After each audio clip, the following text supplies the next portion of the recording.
Bonjour et bienvenue. Aujourd'hui, on va se plonger dans un passage qui est à la fois très très court et d'une densité assez folle. C'est le moins qu'on puisse dire. On parle de 3 versets dans la lettre aux Éphésiens, chapitre 1, versets 17 à 19. Alors à première vue, ça ressemble à une prière, Mais, mais ce n'est pas n'importe quelle prière. exactement, on n'est pas en train de demander la santé, le succès ou quoi que ce soit de matériel. La requête est beaucoup plus étrange, plus abstraite. Hmm. C'est une demande pour une nouvelle façon de voir, une sorte de mise à jour de notre perception. Donc, notre mission aujourd'hui, c'est vraiment de décortiquer la mécanique de cette prière. Qu'est-ce qu'elle demande, pourquoi et qu'est-ce que ça nous révèle? C'est tout à fait ça. Et j'aime bien l'idée de mécanique. On peut voir ce passage comme une fusée à 3 étages. Ah, j'aime bien l'image. Chaque partie, en fait, allume la suivante et la propulse plus loin. Le premier étage, c'est une demande de sagesse. Une fois allumé, il déclenche le second, une illumination intérieure. Et cette illumination, le troisième étage, eh bien, elle a pour but de révéler 3 réalités, disons, cosmiques. D'accord. Il y a une vraie montée en puissance, une progression qu'on peut suivre pas à pas. Une fusée conceptuelle, parfait. Alors, mettons le premier étage à feu. Verset 17. Allons-y. Ça commence par la demande d'un esprit de sagesse et de révélation dans sa connaissance.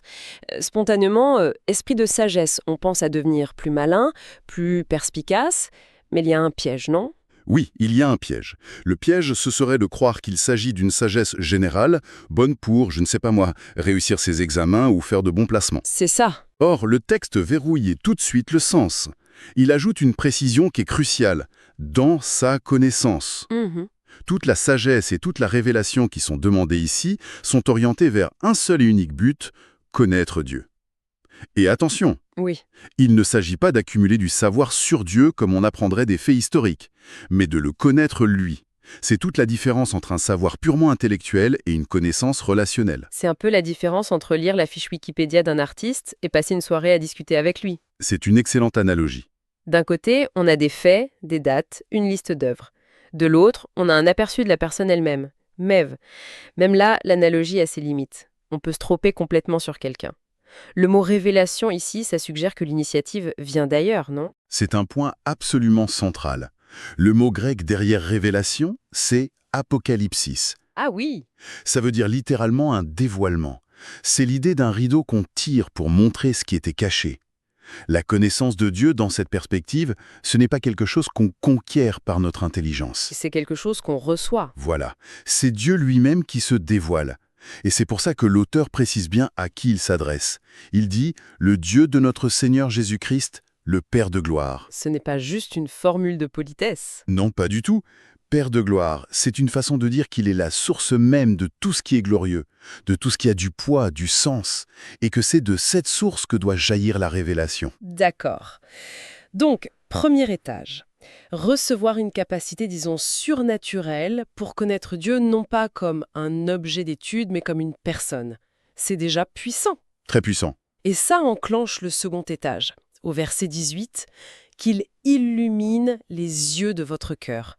Alors cette expression, les yeux du cœur, on l'entend tellement qu'elle est presque devenue un peu mièvre, non? C'est vrai, elle est un peu galvaudie. On l'associe à quelque chose de très sentimental. Exactement. Notre culture a tendance à opposer le cœur, qui serait le siège des émotions, et puis la tête, le siège de l'intellect.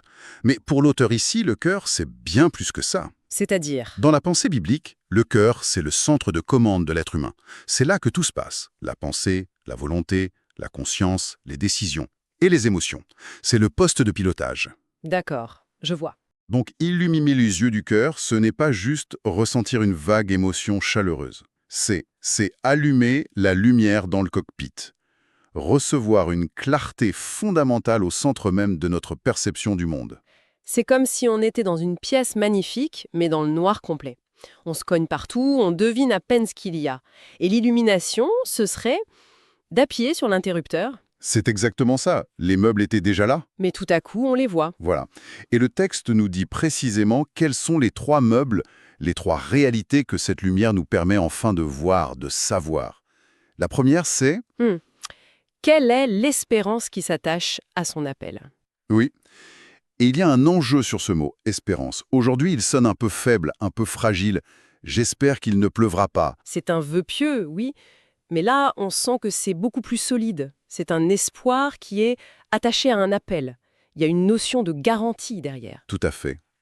L'espérance, dans ce contexte, c'est une certitude absolue concernant l'avenir. C'est une attente confiante. Et elle découle de cet appel divin. Hmm. Et cet appel, ce n'est pas une simple invitation. C'est un acte créateur qui met en mouvement. L'idée, c'est que sans l'illumination du cœur, les croyants entendent peut-être l'appel, mais ils ne perçoivent pas la destination incroyable vers laquelle il les mène. Ils ont le billet de train, mais ils n'ont aucune idée de la beauté de la ville d'arrivée. C'est une très bonne image. La prière demande de pouvoir voir la destination dans toute sa splendeur. Ça change radicalement la perspective, c'est sûr. Et ça nous amène au deuxième meuble. Quelle est la richesse de la gloire de son héritage qu'il réserve aux saints? Alors là, Oui, le langage devient presque excessif. Richesse, gloire, héritage, il empile les superlatifs, on dirait. c'est un effet de style tout à fait intentionnel. C'est ce qu'on appelle une accumulation rhétorique. D'accord. Il ne dit pas juste « votre héritage », il dit la richesse de la gloire de son héritage.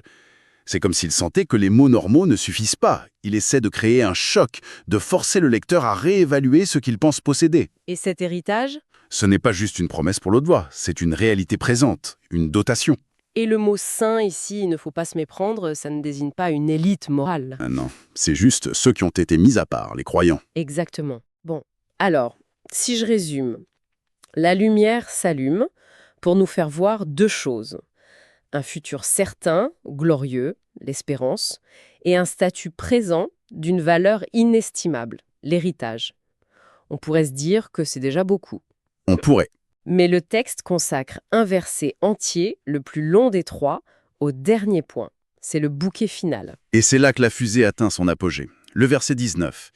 Il nous demande de voir quelle est envers nous qui croyons l'infinie grandeur de sa puissance. L'infinie grandeur. Si le langage était grandiose pour l'héritage, ici il explose. L'auteur semble à court de mots, il enchaîne les synonymes, se manifestant avec efficacité par la vertu de sa force. Puissance, efficacité, vertu, force. 4 mots différents pour dire la même chose. Ce n'est pas un peu maladroit? Je ne pense pas. C'est une tentative de décrire l'indescriptible en l'attaquant sous différents angles. C'est comme vouloir décrire un diamant en disant « Regardez son éclat, sa dureté, sa pureté, sa valeur ». Chaque mot ajoute une facette. Je vois. Puissance, en grec dynamis, c'est la capacité inhérente. Efficacité, energia, qui a donné énergie. C'est la puissance en action. Force, kratos, c'est la puissance qui domine, qui surmonte tout. Il mobilise tout son vocabulaire. Pour que le lecteur ne se contente pas de penser « Oh oui, Dieu est puissant », mais qu'il soit comme submergé par l'échelle de cette puissance. Ce qui me frappe le plus, et c'est peut-être le cœur de tout le passage, c'est la direction. Le texte insiste, cette puissance, elle est envers nous qui croyons. Oui, Ce n'est pas une puissance abstraite qui gère l'univers quelque part, loin de nous. C'est une force vectorielle, dirigée, personnelle. Et ça change absolument tout. ça change tout parce que ça connecte cette puissance cosmique à l'expérience humaine de tous les jours. La prière n'est pas pour qu'on contemple la puissance de Dieu comme on regarde un orage au loin, avec une sorte d'admiration craintive. Non. C'est pour qu'on réalise que cette même puissance, eh bien, elle est activement déployée pour nous. Et la suite du passage, qu'on n'analyse pas aujourd'hui, le dit explicitement. C'est la même puissance qui a ressuscité Christ d'entre les morts. C'est vertigineux. Il dit en substance, cette énergie-là, cette force capable d'inverser la mort, elle est maintenant à votre service. Il faut imaginer ce que ça pouvait signifier pour les lecteurs d'Éphèse, une ville immense noyée sous le culte de l'empereur, d'Artémis, des symboles de pouvoir. Et ce texte leur dit, le vrai pouvoir, il n'est pas dans les temples. Il est à l'œuvre en vous. Alors, si on prend un peu de recul pour rassembler les pièces de notre fusée, on a une prière pour une connaissance révélée qui allume une lumière dans notre perception, qui nous fait voir 3 réalités, une espérance qui nous tire en avant, un héritage qui définit notre valeur et une puissance qui nous soutient. Au fond, ce n'est pas une prière pour obtenir quelque chose de nouveau. Non. C'est une prière pour percevoir ce qui est déjà vrai. C'est la clé de tout le passage. L'auteur part du principe que l'espérance, l'héritage, la puissance, ce sont des faits accomplis pour le croyant. Le problème n'est pas leur absence. C'est notre cécité. On vit au milieu d'un trésor sans le voir. La prière est donc une demande de guérison spirituelle, une demande pour de nouveaux yeux. C'est fascinant parce que ça déplace complètement l'enjeu. L'objectif, ce n'est pas de changer le monde extérieur, mais de transformer notre perception du monde. Exactement. De voir la même réalité, mais avec une dimension en plus. On ne demande pas à voir des miracles, mais à voir le miraculeux dans notre condition ordinaire. C'est tout à fait ça.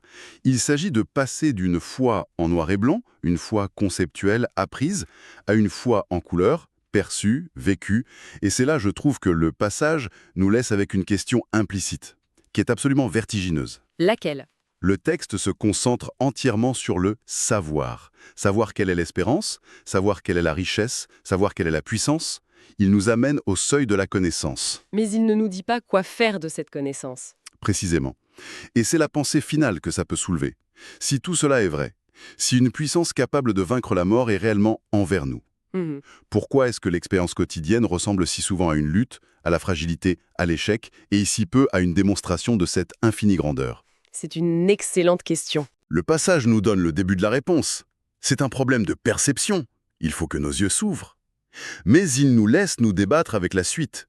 Une fois qu'on sait, qu'est-ce que ça change, concrètement? Dans notre manière de réagir à la peur, de prendre une décision, d'aimer quelqu'un qui nous a blessés. Savoir, c'est une chose. Le traduire en acte, c'en est une autre. Et le texte nous laisse face à cet écart, avec cette nouvelle perception comme seul outil pour commencer à le comprendre.